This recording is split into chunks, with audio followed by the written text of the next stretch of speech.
Hello! প্রিয়ার হেসেলে জানাই সব্বাইকে স্বাগত। আজ দেখাবো কাতল ভাপা। ১ম এ মাছটিকে লবণ, হলুদ আর লেবুর রস দিয়ে ০.৫ ঘন্টার জন্য আমি ম্যারিনেট করে রেখে দেবো।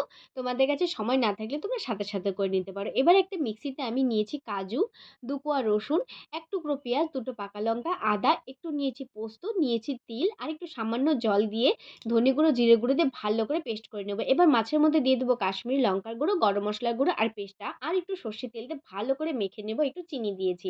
আর মিক্সিতে ধুয়ে রাখা জলটাও দেবো। আর এক্সট্রা জল ব্যবহার করব না, আর এক্সট্রা কিন্তু হলুদও ব্যবহার করব না। মাছটিকে ভালো করে মেখে এটাও আমি ০.৫ ঘন্টার জন্য রেখে দিয়েছি। ওই যে বললাম সময় না থাকলে তোমরা এটা সাথে করে নিতে পারো। এবার ঢাকনাওয়ালা একটা বাটিতে মাছগুলো ভালো করে দিয়ে ওপরে ধনেপাতা, কাঁচা লঙ্কা দিয়ে একটা কড়াইতে সুন্দর করে একটু জল দিয়ে দিলাম, একটু স্ট্যান্ড বসিয়ে দিলাম। জলটা একটু গরম হয়ে এলে বাটিটা বসিয়ে ৪০ মিনিটের জন্য রেখে দেবো। এবার ঢাকা তুলে চেক করে নিচ্ছি, দেখো কতটা সেদ্ধ হয়ে গেছে। আর ভেঙে খেয়ে একটু টেস্ট করে দেখেছিলাম, দারুণ হয়েছে। একবার ট্রাই করো, কেমন লাগলো জানিও।